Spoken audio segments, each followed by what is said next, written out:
Hi, എല്ലാവർക്കും നമസ്കാരം. അപ്പം നമുക്ക് ചെമ്പരനീർ പൂവിലെ വരാൻ പോകുന്ന എപ്പിസോഡിൻ്റെ ലേറ്റസ്റ്റ് റിവ്യൂ കേൾക്കാം. എല്ലാ ദിവസവും ഉച്ചയ്ക്ക് തന്നെ ചാനലിലൂടെ വീഡിയോ അപ്ലോഡ് ചെയ്യുന്നതാണ്. എൻ്റെ ചാനൽ ആദ്യമായി കാണുന്നവരാണെങ്കിൽ ഒന്ന് സബ്സ്ക്രൈബ് ചെയ്യണേ. വീഡിയോ ഇഷ്ടപ്പെടുവാണെങ്കിൽ ലൈക്ക് ചെയ്യണേ, കമൻറ്റ് ചെയ്യണേ. അങ്ങനെ നമ്മുടെ രേവതി ചെറിയ തോതിൽ തുടങ്ങിയ മണ്ഡപം ഡെക്കറേഷനൊക്കെ അത്യാവശ്യം നല്ല രീതിയിൽ തന്നെ ബിസിനസ് മുന്നോട്ട് പോവുകയാണ്. ആ സമയത്ത് തന്നെയാണ് രേവതിക്ക് എതിരാളിയായി ഹേമ എന്ന് പറഞ്ഞൊരു മാഡവും കൂടി വരുന്നത്. രേവതി ചെയ്ത വർക്കുകളൊക്കെ ഇഷ്ടപ്പെട്ടിട്ട് രേവതി ഓരോരുത്തർ കോൺടാക്ട് ചെയ്യുന്നുണ്ട്. പക്ഷേ അങ്ങനെ യാദൃശികമായി രേവതി ഒരു വർക്ക് സംബന്ധമായിട്ട് രേവതി ഒരു മണ്ഡപത്തിൽ വരുന്നുണ്ട്. അവരുടെ മകളുടെ കല്യാണം സംബന്ധിച്ച് ആണ് ആ ടീം അവിടെ വരുന്നത്. കല്യാണത്തിന് മണ്ഡപം ഡെക്കറേറ്റ് ചെയ്യാനായിട്ടാണ് രേവതി അങ്ങോട്ട് വിളിപ്പിച്ചിരിക്കുന്നത്. രേവതി അവർക്ക് ഇഷ്ടമുള്ള രീതിയിൽ വർക്ക് ചെയ്ത് കൊടുക്കാമെന്ന് പറയും. പക്ഷേ ആ മണ്ഡപം അവർ കല്യാണത്തിന് വേണ്ടി എടുത്തേക്കുന്നതാണ്. പക്ഷേ അവിടുത്തെ വർക്കുകൾ മുഴുവൻ ചെയ്യുന്നത് ഹേമ മേഡമാണ്. അപ്പോൾ അതിൻ്റെ ഓണർ പറയും, ഹേമ മേഡം അറിഞ്ഞാൽ സമ്മതിക്കത്തില്ല, അത് വലിയ പ്രശ്നമാവും. അതുകൊണ്ട് തന്നെ മണ്ഡപം നിങ്ങൾ ബുക്ക് ചെയ്തിട്ടുണ്ടെങ്കിൽ ഇവിടുത്തെ വർക്കുകൾ മുഴുവൻ ചെയ്യുന്നത് ഹേമ മേഡം തന്നെ ആയിരിക്കുമെന്ന് പറയും. ഉടനെ രേവതി പറയും, സാർ എനിക്കതിൽ തർക്കമൊന്നുമില്ല, എന്നെ വിളിച്ചതുകൊണ്ടാണ് ഞാൻ വന്നത്, എനിക്ക് ചെറിയ എന്തെങ്കിലും വർക്ക് തന്നാൽ മതി, ഇല്ലെങ്കിൽ എനിക്ക് പ്രശ്നമൊന്നുമില്ലെന്ന് പറയും. പക്ഷേ അവർ പറയും, ഞങ്ങൾക്ക് നിങ്ങൾ തന്നെ വർക്ക് ചെയ്ത് തന്നാൽ മതിയെന്ന് പറയും. അപ്പോഴാണ് ഹേമ മേഡം അങ്ങോട്ട് വരുന്നത്. അങ്ങനെ രേവതിയെ മുൻപ് മാം കണ്ടിട്ടുണ്ട്. ചോദിക്കും, ശരി, നിങ്ങൾക്ക് രേവതി ചെയ്ത വർക്കാണ് കൂടുതൽ ഇഷ്ടമെങ്കിൽ ആയിക്കോട്ടെ, എങ്കിൽ ഞങ്ങൾ രണ്ടുപേരും ചെയ്യാൻ പോകുന്ന വർക്കുകളുടെ ഒരു മോഡൽ നിങ്ങളെ കാണിക്കാം, നിങ്ങൾക്ക് അതിൽ ഏതാ ഇഷ്ടമുള്ളതെന്ന് വെച്ചാൽ പറഞ്ഞാൽ മതി, അതുപോലെ ഞങ്ങൾ ചെയ്തു തരാമെന്ന് പറയും. അങ്ങനെ രണ്ടുപേരും അതിനുള്ള കൊട്ടേഷൻ കൊടുക്കുകയാണ്. പിന്നെ കാണിക്കുന്നത് സച്ചിയും നീലിമയാണ്. നീലിമ കാനഡയിൽ നിന്ന് വീണ്ടും നാട്ടിലോട്ട് വരികയാണ്. ആ സമയത്ത് എയർപോർട്ടിൽ നിന്ന് നീലിമയെ വിളിക്കാനായിട്ട് സച്ചിയാണ് കാറുമായിട്ട് ചെല്ലുന്നത്. കാറിൽ ഇരുന്നുകൊണ്ട് തന്നെ നീലിമയും സച്ചിയോട് ഒരുപാട് സംസാരിക്കുന്നുണ്ട്. ആ സമയത്ത് രേവതി കൂടുതലും പറയുന്നത് സച്ചി കൂടുതലും സംസാരിക്കുന്നത് രേവതിയെക്കുറിച്ചാണ്. രേവതിയെക്കുറിച്ച് കേൾക്കുന്ന നീലിമ പറയും, സച്ചി എപ്പോഴും വാദോരാ സംസാരിക്കുന്നത് രേവതിയെക്കുറിച്ചാണല്ലോ എന്ന് പറയും. അതെ, അവളിൻ്റെ ഭാഗ്യമാണ് മേഡം എന്ന് പറയും. അങ്ങനെ നീലിമ എയർപോർട്ടിൽ നിന്ന് നേരെ താമസിക്കുന്ന ഹോട്ടലിലോട്ടാണ് കൊണ്ടുവിടുന്നത്. എന്നിട്ട് പറയും, ഇത് എൻ്റെ ഒരു വക ഗിഫ്റ്റാണെന്ന് പറയും, സച്ചിക്ക് വേണ്ടി ഞാൻ മേടിച്ചതാന്ന് പറയും. ഒരു നല്ലൊരു ഗ്ലാസ് കൊടുക്കും. എനിക്ക് വളരെ സന്തോഷമായി മേഡം എന്ന് പറയും, എനിക്ക് അങ്ങനെ സമ്മാനമൊന്നും അധികം ആരും തന്നിട്ടില്ല എന്ന് പറയും. സച്ചിക്ക് മാത്രമല്ല, ഈ ഒരു ഗിഫ്റ്റും കൂടി ഉണ്ടെന്ന് പറയും. ഇത് സച്ചി എപ്പോഴും സച്ചി പറയുന്ന സച്ചിയുടെ വൈഫിന് വേണ്ടിയാണെന്ന് പറയും. രേവതിക്ക് വേണ്ടി എൻ്റെ ഒരു സമ്മാനമെന്ന് പറയും. ഇവിടെ എന്ന് പറഞ്ഞുകൊണ്ട് അത് മേടിക്കും. മേടപ്പം ഗ്ലാസ് വെച്ച് നോക്കട്ടെ എന്ന് പറയും. അങ്ങനെ ഗ്ലാസ്സൊക്കെ വെച്ചിട്ട് ഇങ്ങനെ നോക്കുകയാണ്.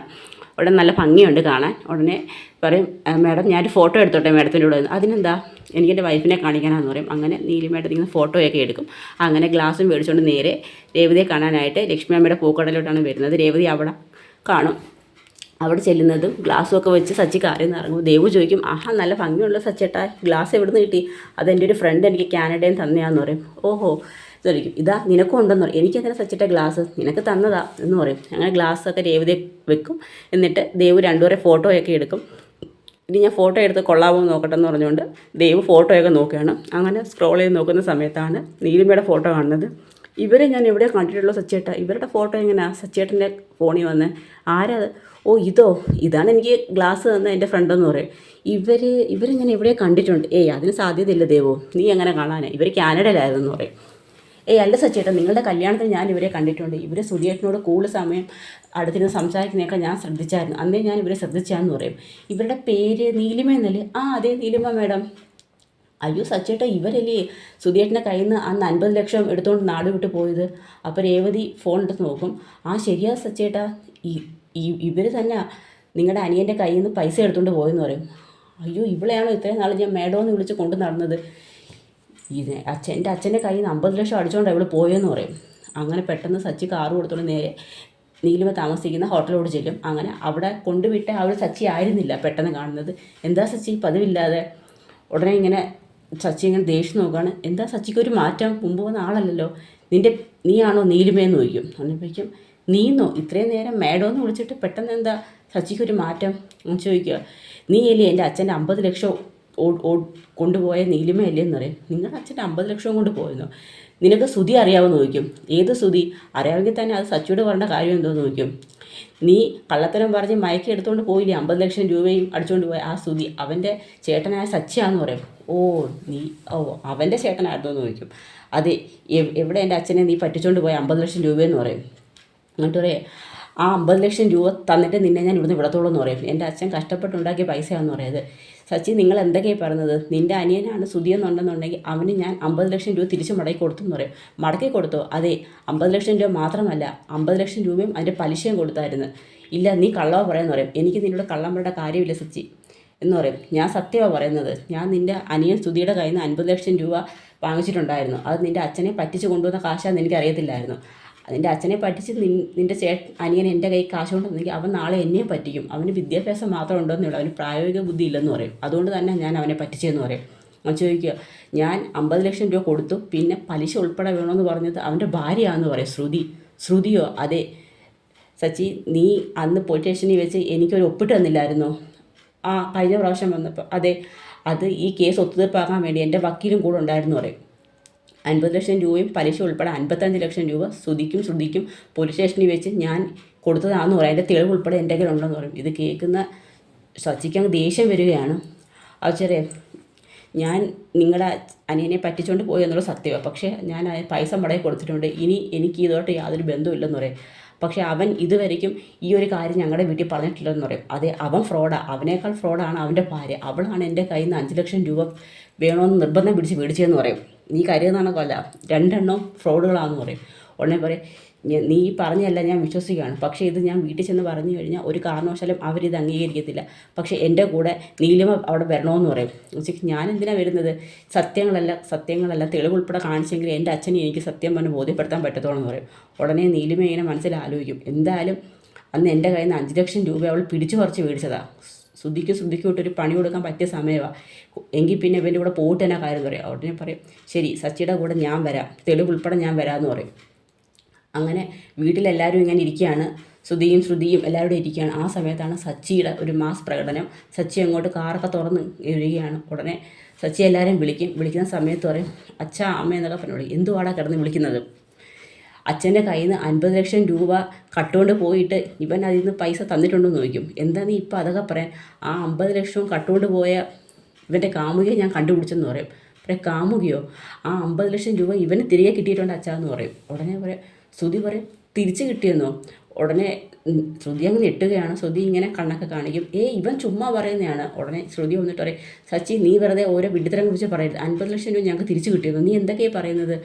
നീ കൂടുതൽ ഒന്നും പറയല്ലേ പാർലേട്ടത്. ഈ സത്യം ഞാനിപ്പോൾ തെളിയിക്കാമെന്ന് പറയും. സത്യം നീ എങ്ങനെ തെളിയിക്കും എന്ന് ചോദിക്കും. ഉടനെ അവിടെ നിന്നുകൊണ്ട് എന്നെ നീലിമയെന്ന് വിളിക്കും. ഉടനെ നീലിമ അങ്ങോട്ട് വരികയാണ്. നീലിമയെ കാണുന്ന ശ്രുതിയും നിന്ന് പൂക്കുല പോലെ അങ്ങോട്ട് വിറയ്ക്കുകയാണ്. ഉടനെ ശ്രുതി അപ്പോഴത്തേക്ക് പിന്നെ ചോദ്യം ചെയ്യലൊക്കെ നടത്തുന്നത് അങ്ങോട്ട് സച്ചിയാണ്. ഈ നിൽക്കുന്ന നീലിമയാണ് ഇവൻ്റെ കയ്യിൽ നിന്ന് 50 ലക്ഷം രൂപ അടിച്ചുകൊണ്ട് പോയത് ഇവൻ പറയുന്നത്. കഴിഞ്ഞ പ്രാവശ്യം നീലിമ നാട്ടിൽ വന്ന സമയത്ത് പോലീസ് സ്റ്റേഷനിൽ വെച്ച് 50 ലക്ഷം രൂപയും അതിൻ്റെ പലിശ ഉൾപ്പെടെ 5 ലക്ഷം രൂപയും കൊടുത്ത് 55 ലക്ഷം രൂപ ശ്രുതിയും അവൻ്റെ കയ്യിൽ നിന്ന് കൈപ്പറ്റിയാന്ന് പറയും. ഉടനെ ശ്രുതി അനങ്ങത്തില്ല. ഉടനെ നീലിമ പറയും, അതെ 5 ലക്ഷം രൂപ എൻ്റെ കയ്യിൽ നിന്ന് പലിശ വേണമെന്ന് പറഞ്ഞത് ഇവളാന്ന് പറയും. ഈ നിൽക്കുന്ന ശ്രുതിയാന്ന് പറയും. ഉടനെ എല്ലാവരും ശ്രുതിയെ ഇങ്ങനെ നോക്കും. 50 ലക്ഷം രൂപ ഞാൻ ഇവർക്ക് തിരിച്ചു കൊടുത്തിട്ടുണ്ട്. ദാണ്ട അതിൻ്റെ ബാങ്ക് സ്റ്റേറ്റ്മെൻറ്റും പോലീസ് സ്റ്റേഷനിൽ ഞാൻ പൈസ കൊടുത്തതിൻ്റെ തെളിവുകളും ചെക്കും എല്ലാ കാര്യങ്ങളും കാണിക്കുകയാണ്. അതെല്ലാം വർഷയും ശ്രീകാന്തുമാണ് നോക്കുന്നത്. അവർ നോക്കുമ്പോൾ എല്ലാം തെളിവാണ്. ഉടനെ രവീന്ദ്രൻ സുന്ദരം, അച്ഛൻ സത്യമാണ്, 55 ലക്ഷം രൂപ നീലിമ ശ്രുതിയേട്ടത്തേക്കും കൊടുത്തിട്ടുണ്ടെന്ന് പറയും. അപ്പോഴത്തേക്ക് ചന്ദ്ര അങ്ങോട്ട് തിരികെയാണ്. ചന്ദ്ര ഓടി വന്നിട്ട് ശ്രുതി അടിക്കുകയാണ്. എടാ നീ ഇങ്ങനെ എടുത്തനാണോടാ? സ്വന്തം അച്ഛൻ്റെ കയ്യിൽ നിന്ന് നീ കാശ് എടുത്തുകൊണ്ട് പോയിട്ട് ആ കാശ് നഷ്ടപ്പെട്ടിട്ട് അത് തിരിച്ച് കിട്ടിയിട്ട് നീ അദ്ദേഹത്തിൻ്റെ അടുത്ത് പറഞ്ഞോടാ, ഇദ്ദേഹം എന്ത് കഷ്ടപ്പെട്ടുണ്ടാക്കിയ കാശാ, നീ എന്താടാ ഇങ്ങനെ കാണുമ്പോൾ? ശ്രുതി ഒത്തിരി അടിയും. അമ്മ എന്നെ ഒന്നും ചെയ്യല്ലേ അമ്മേ, ഞാൻ ഇങ്ങനെയൊക്കെ ചെയ്യാൻ കാരണം ശ്രുതിയാണ്, ശ്രുതി പറഞ്ഞിട്ടാണ് ഞാൻ അങ്ങനെ ചെയ്തതെന്ന് പറയും. ഉടനെ എല്ലാവരും ശ്രുതി അങ്ങ് നോക്കും. ഉടനെ പറയും, എടി നീ അപ്പം നിൻ്റെ അച്ഛൻ മലേഷ്യയിൽ നിന്ന് അയച്ചെന്ന കാശുണ്ടല്ലേ നീ ഈ ബിസിനസ്സൊക്കെ തുടങ്ങിയെന്ന് നോക്കും. മലേഷ്യയിലുള്ള അച്ഛൻ കാശ് വെച്ച് കൊടുത്ത് ഇവിടെ കള്ളം പറഞ്ഞാന്ന് സച്ചി പറയും.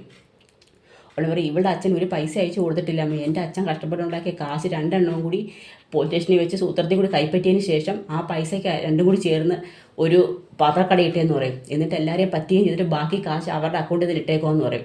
അവിടെ അമ്മ എന്നെയും ചെയ്യല്ലേ ചന്ദ്ര ശരിക്കും അടിക്കുകയാണ്. ഉടനെ നീലിമ വന്നിട്ട് പറയും, അങ്ങളെ ഞാൻ നിങ്ങളോട് ചെയ്ത തെറ്റ് തന്നെയാണ്, നിങ്ങളുടെ മോൻ്റെ കയ്യിൽ നിന്ന് 50 ലക്ഷം രൂപ ഞാൻ മോട്ടിച്ചുകൊണ്ട് പോകുന്നുള്ള സത്യം തന്നെ, അതിന് അങ്കിൾ എന്നോട് ക്ഷമിക്കണമെന്നൊക്കെ പറഞ്ഞ് ഒരുപാട് മാപ്പൊക്കെ പറയും. പക്ഷേ ഞാൻ അതിന് പലിശ ഉൾപ്പെടെ തിരിച്ചു കൊടുത്തിട്ടുണ്ടായിരുന്നു. പക്ഷേ അത് എന്താണ് അവർ ഇവിടെ വന്ന് പറയാഞ്ഞെന്നുള്ള കാര്യം മാത്രം എനിക്കറിയത്തില്ല. ഞാൻ ചെയ്ത തെറ്റ് തന്നെയാണ്, അതിന് അങ്കിൾ എന്ത് ശിക്ഷ എനിക്ക് തരാമെന്ന് പറയും. അപ്പോഴത്തേക്ക് ശ്രുതിയത്ത് പറയും, സത്യം പറയടി, നീയാണോ ഇവൻ്റെ അടുത്ത് ഇതൊക്കെ പറഞ്ഞു കൊടുത്തതെന്ന് ചോദിക്കും. ചോദിക്കും, അതെ ശ്രുതി ഒരിക്കലും ജോലിക്കൊന്നും പോകാതിരുന്ന് ജോലിക്കൊന്നും പോയാൽ ഒട്ട് ശരിയാവത്തുമില്ല. അപ്പോഴാണ് ഈ പൈസ ഞങ്ങളുടെ കൈ വന്നത്. അതുകൊണ്ട് ഞാനാ പറഞ്ഞത് നമുക്കൊരു ബിസിനസ് ചെയ്യാം, ബാക്കി കാശ് കാര്യം ആരുടെ പറയണ്ട. 50 ലക്ഷം രൂപ തിരിച്ച് കിട്ടിയ കാര്യം വീട്ടിൽ പറഞ്ഞു കഴിഞ്ഞാൽ അതെല്ലാവർക്കും ഷെയറായിട്ട് കൊടുക്കേണ്ടി വരും. 3 പേർക്കായിട്ട് അത് ഷെയറായി പോവും. ഇതാകുമ്പോൾ നമ്മുടെ കയ്യിൽ ഇരിക്കും എന്നുള്ള കാര്യം ഞാൻ തന്നെ പറഞ്ഞെന്ന് പറയും. അപ്പോഴത്തേക്ക് രവീന്ദ്രനൊക്കെ ഇങ്ങ് ഭയങ്കര ദേഷ്യവും നാണക്കേടും ഒക്കെ തോന്നും. കാരണം ഒരിക്കലും ഇങ്ങനെ പ്രതീക്ഷിക്കുന്നില്ല. 3 മക്കൾ കൂടി കൊടുക്കേണ്ട കാശാണ് അത്. രേവതി കല്യാണം കഴിക്കും എന്ന് പറഞ്ഞതുകൊണ്ട് മാത്രമാണ് ശ്രുതിക്ക് ആ കാശ് കൊടുക്കാൻ തയ്യാറായത്. ശ്രുതി ആ കാശ് കൊണ്ട് കളയുകയും ചെയ്തു. അതിനുശേഷം ആ കാശ് തിരിച്ച് കിട്ടിയ സമയത്ത് അത് തിരിച്ചുകൊണ്ട് അച്ഛനെ ഏൽപ്പിക്കേണ്ടതായിരുന്നു ഒരു മര്യാദ. പക്ഷേ അത് ശ്രുതിയുടെ വാക്ക് കേട്ടുകൊണ്ട് അത് ഒളിച്ചു നോക്കാൻ ശ്രമിച്ചു. ഒരു കള്ളം ഒളിച്ചു നോക്കാൻ ശ്രമിച്ചപ്പോൾ അത് എല്ലാവരുടെ മുമ്പിലും പരസ്യമായി പിടിക്കപ്പെടുകയും ചെയ്തു. അങ്ങനെ ശ്രുതിയും ഒരുപാട് എല്ലാവരും വഴക്ക് പറയുകയും ശിക്ഷിക്കുകയൊക്കെ ചെയ്യുന്നുണ്ട്. അപ്പോൾ അതൊക്കെയാണ് നമ്മുടെ വരാൻ പോകുന്ന ദിവസത്തെ കഥകളൊക്കെ. അപ്പോൾ അതിൻ്റെയൊക്കെ നല്ല നല്ല വിശേഷങ്ങളാണ് നമ്മൾ ഇനിയുള്ള ദിവസങ്ങളിൽ കാണാൻ പോകുന്നത്. അപ്പോൾ ഇനി സത്യങ്ങളെല്ലാം അറിയുന്ന ശ്രുതിയും ചന്ദ്രമതി വീട്ടിൽ നിന്ന് അടിച്ചിറക്കുമോ? അപ്പോൾ അതിൻ്റെയൊക്കെ വലിയ വിശേഷങ്ങൾ നമുക്കിനി കാണാം. അത് മാത്രമല്ല, ഇനി ശ്രുതി മറ്റൊരു വിവാഹം കഴിച്ചിട്ടുണ്ട്, അതിലൊരു കുഞ്ഞുണ്ട്. പിന്നെ ശ്രുതി ഇതെല്ലാം മറച്ചു വെച്ചാന്നുള്ള കാര്യം സച്ചിയും രേവതിയും കണ്ടുപിടിക്കും. അപ്പോൾ അതുമൊക്കെയാണ് നമ്മൾ ഇനിയുള്ള ദിവസങ്ങളിൽ കാണാൻ പോകുന്നത്. അപ്പോൾ അതിനായി നമുക്ക് കാത്തിരിക്കാം. എല്ലാവർക്കും കഥ ഇഷ്ടമായ സപ്പോർട്ട് ചെയ്യണേ. എല്ലാവർക്കും ഒരു നല്ല ദിവസം നേരുന്നു. നന്ദി.